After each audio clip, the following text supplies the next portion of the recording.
Chers amis écologistes du Québec, je vous parle depuis le Parlement européen. Je suis moi-même une écologiste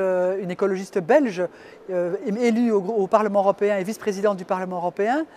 Je m'adresse à vous à l'occasion de ce congrès parce que je pense vraiment qu'il y a du chemin à faire pour les écologistes au Québec et il y a surtout une très grande possibilité, bien sûr, pour vous, comme c'est le cas pour tous les partis écologistes en Europe, réellement d'être présents et d'activer, je dirais, votre manière de faire sur le terrain politique québécois.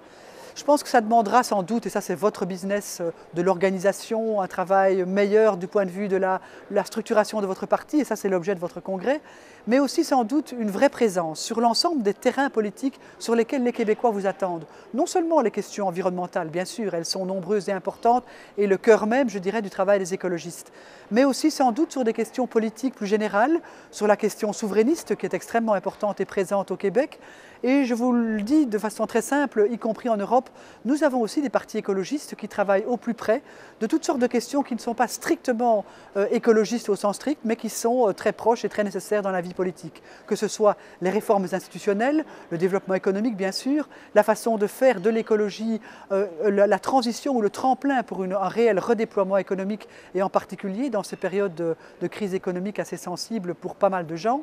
Aussi une façon de développer l'éthique en politique, une autre manière de faire de la politique, en luttant contre les conflits d'intérêts, en présentant aux électeurs des gens, des élus, des acteurs, des militants proches de la société civile, qui dialoguent avec elle, qui restent tout le temps, je dirais, au fait de ce qui se passe, de ce qui se vit dans le pays. Je ne peux donc que vous encourager à la fois dans votre travail de structuration interne, mais aussi dans votre travail d'ouverture à la vie politique, à la vie sociale, à la vie de la société civile québécoise et aux problèmes qui sont ceux qui sont dans les priorités d'une majorité de citoyens québécois. Bon travail, bon congrès, et puis aussi à d'autres rendez-vous ici à Bruxelles ou ailleurs pour pouvoir ensemble faire avancer ce grand projet qui nous tient à cœur.